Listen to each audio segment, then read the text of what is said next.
it's a big year, not because Trump is president.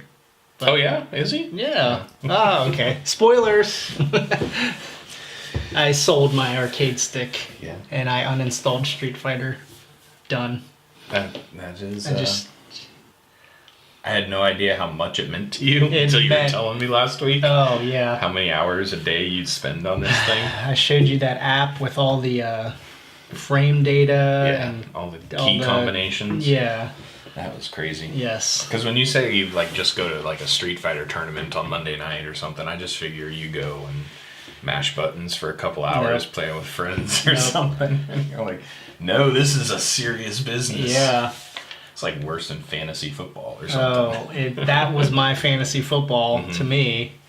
But I just didn't like how it was it made me mad all the time. Mm-hmm. I'd be downstairs playing and Chloe come down, hey, I'd be like, stop, no, You're messing me up. Yeah, I just hated interrupted my button mashing. Yeah. So, just no more. Just need to focus on some other stuff. Cool. Yep. Speaking of retro gaming, I played Warcraft 2 a couple times over the past couple days. Yeah, I saw that on your... in the Southern Round Gaming Nerds Facebook group. Yeah. Yeah, so it's a browser-based game that I found, so I don't even have to install anything to my computer. That's awesome. And it is so bad. Oh, but at the time, it was king. Yeah, graphics. I was like, this game is amazing. And I remember comparing it to Warcraft 1 and thinking, man, that game is so bad. And this was back in 95 and 96 when I was playing it. And now I'm like, oh my gosh.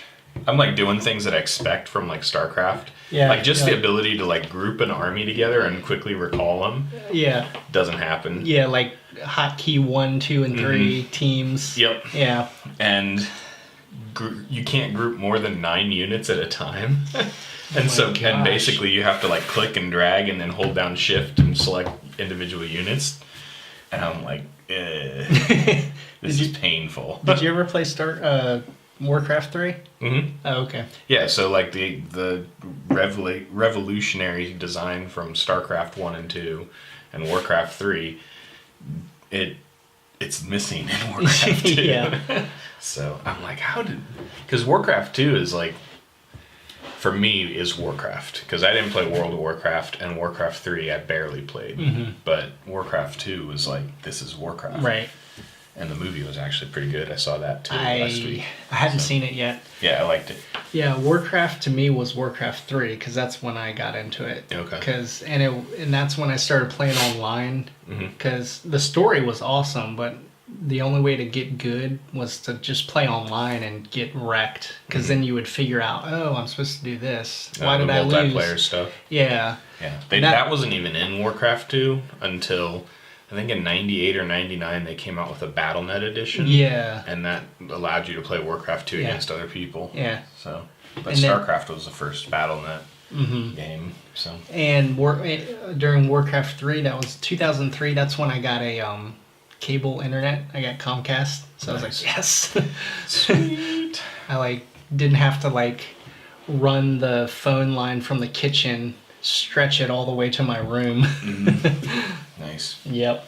I missed it though. I mean, it's a great setting. So I think it was a year and a half ago or so. We probably talked about it on here, but I installed Warcraft 3 and started playing through that again. I have the CD keys, so I just go and download it. Mm-hmm. Yeah. But yeah. I like me some Orcs and Humans. Mm-hmm. But the story to the Warcraft movie is just like Warcraft 3. 1. Oh, Warcraft 1? Mm-hmm. Because the humans and orcs got a team together or something? No, that's Warcraft 3. That's... And the movie follows the plot line of Warcraft 1, where the orcs first invade Lordaeron, and it's the reign of King... I almost said King Larry. King Theros? No, Lael. King Lael, and it's the rise of... blanking on names now. It's not Uther Pendragon, that's Warcraft 2. Who's the guy that dies and Uther Pendragon takes over? Is he a paladin? He's not in the movie, but he is by the end of his life. Uther Lightbringer? Uther. That's not Uther Pendragon. What's Uther Pendragon? Isn't that Arthur's father? King Arthur. King Arthur's father. Oh. No, I'm talking like King Arthur. Oh, King Arthur, like the sword. Uther Lightbringer is in Warcraft 2, but the guy that he followed, Lothar. Lothar. Yeah, Aeon or Aeon Lothar or something like that. He's the main character in Warcraft in the movie. And then it also has, Hammer, Glom, Hammer, something. Yeah, they always put whatever that character is good at, that's what's in their name. Hellstrom? Hellscream? He was a orc. Grom Hellscream. Yeah, there was Grom Hellscream, but he was Warcraft 2 also. I'm trying to think of... Anyways. I only got into Warcraft 3 and on. Yeah, so it's the plot line from 1, which I think was also redone in World of Warcraft. So it's familiar to a lot more people that didn't play 1. Mm-hmm. But it's that plot line. And now at the end of it is when the orcs and the humans are uniting against a common threat kind of thing. Yeah. And that's more Warcraft 2. Yeah. So the orcs are split and there's different factions and stuff. Mm-hmm. So yeah, but it was a good movie. Made me nostalgic. So I went back and revisited the game. Don't know if I'm going to do that anymore. It's so painful. Yeah. And it's so small, too. Like, I played on my browser, and it's like... 800 by 600 resolution. That big. And I can blow it up to the full screen, but I still don't gain any game screen space. Yeah. So it's still like I have to scroll over here, and I have to scroll up here and stuff. And I'm like, well, how did this game absorb my life for 2 or 3 years before StarCraft came around? Yeah, Blizzard just had BlizzCon, and they announced that they're gonna have Diablo 1 remade with Diablo 3 graphics. Nice. So I'd heard that also somewhere I was reading that they're thinking about remaking Warcraft 1 and 2 and 3. I don't know. 3 maybe. Yeah. But just to retell the story for people. Yeah. So Warcraft 3 was so good. I would love to just see a Warcraft 4 though. Yeah, it's hard though because World of Warcraft has evolved. Yeah, the story's so fun. Where did the pandas come from? Pandaria. What? Yeah, that was the guy in Warcraft 3, Frozen Throne. It was a neutral hero. It was the Pandarian Brewmaster, and that was his special move. He'd drink fire or drink alcohol and have a fire and just blow it at you. Yeah, I know. It was fun. I guess that's why they can continue to develop StarCraft 2, though, because it doesn't have its own MMORPG. Right. MMORG. MMORPG. Yeah. MMORG. I will say World of Warcraft just completely destroyed my drive for like any of these new games out these days because they're all open world. Yeah, everything looks exactly like World of Warcraft now. And there's like... I tried playing Skyrim. Yep. And I would just try to go on the main game. It was like, boring. Side quest. Yep. Oh, side quest to this guy. Oh, 5 more side. I was like, I don't know what I'm doing. Yep. It was too much. Whether it's Grand Theft Auto or World of Warcraft. The new Legend of Zelda is the same way. All open world. I'm just like, oh gosh. Yep, everything. That's why I liked them. I haven't played it in a while, but I liked the Walking Dead game on my phone. Oh, yeah. Did you play that at all? So that's a turn-based strategy game where you actually have like action points and stuff that you have to spend each turn, and then you get a turn, then the zombies get a turn. Oh, yeah. Okay. Back and forth. Yeah. So that was fun. I like a real-time strategy game like StarCraft, or I think resource management is fun. Yeah, Warcraft 3 I got very good at, but...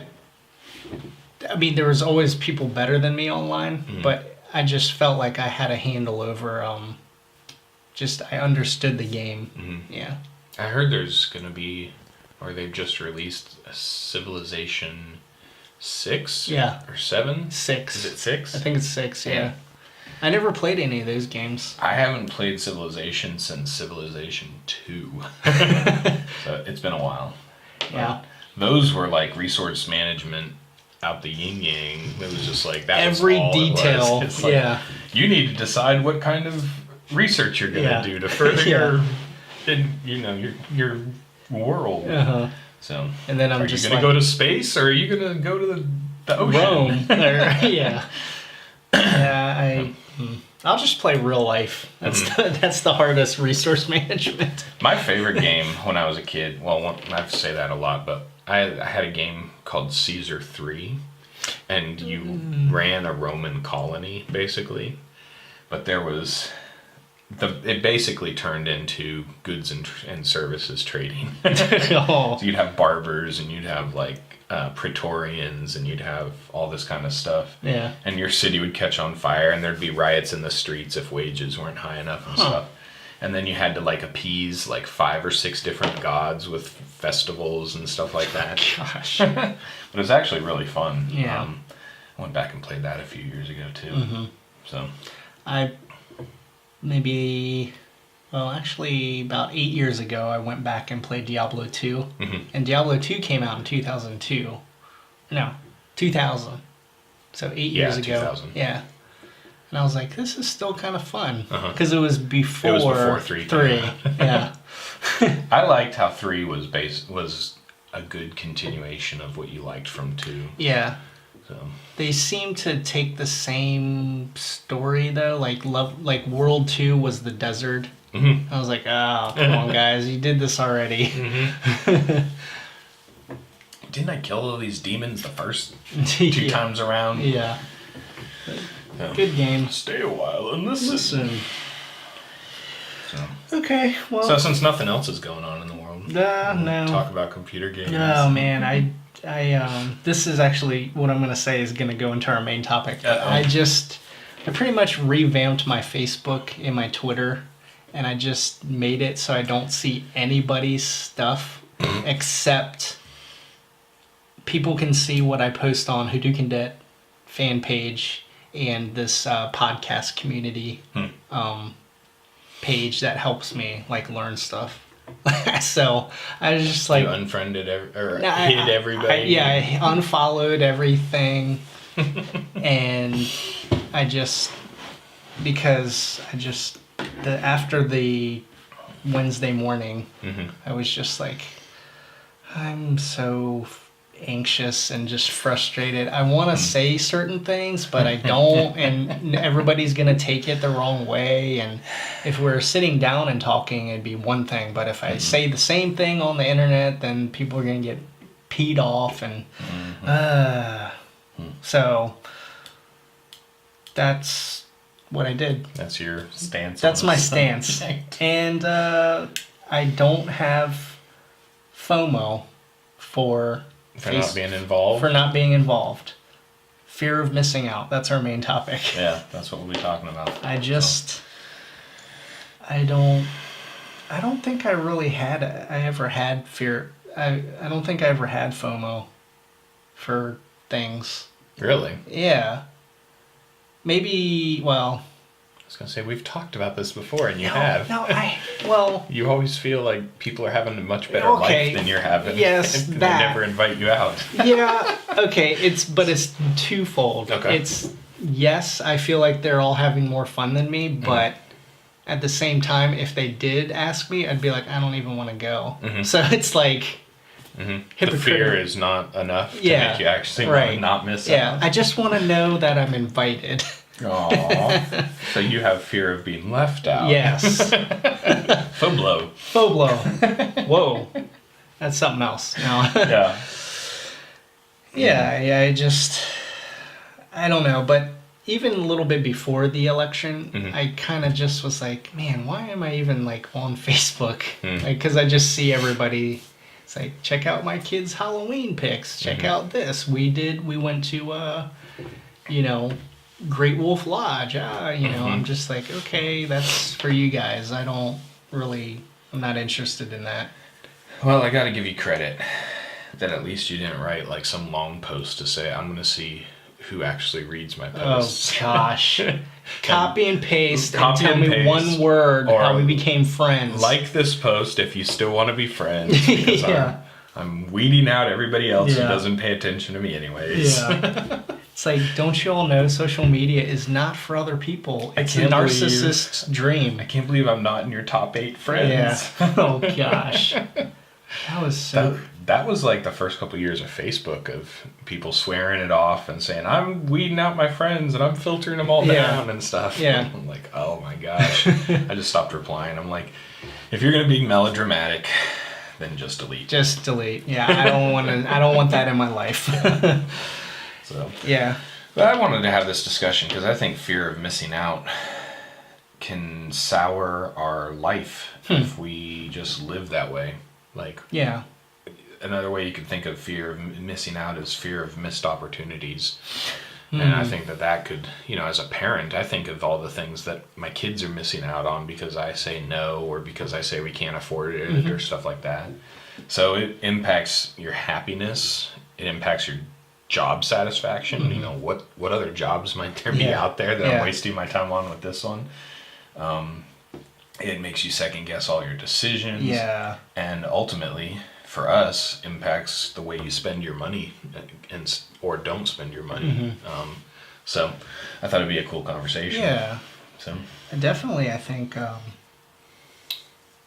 the way we spend our money can be shaped, because if we're trying to be part of this other certain group and they're all driving this kind of car, and then you purchase that car, but nobody cares that you bought it.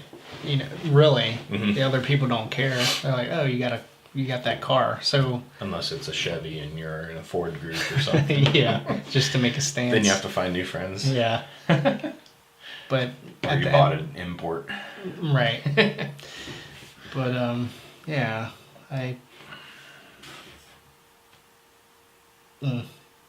Yeah, I mean, and I think it's been very more pertinent with social media because everybody sees everything now, And I was talking to my friend and he said, man, this couple always, they seem to be so lovey-dovey on Facebook. And then he was like, yeah. Then they get divorced. That, or he was just saying like, if you have to do it, then you're probably you're overcompensating something that's really not there. Yeah. So. All the affection is public because none of it is private. Yeah. All the apologies are online. Whoa. Probably shouldn't be. So that's my stance on that. Sarah never likes any of my stuff on Facebook. Janie likes mine, but nobody's gonna like it. She actually listened to our podcast or watched our video cast. She does. She shared it with her family. And Sarah has no FOMO about this podcast.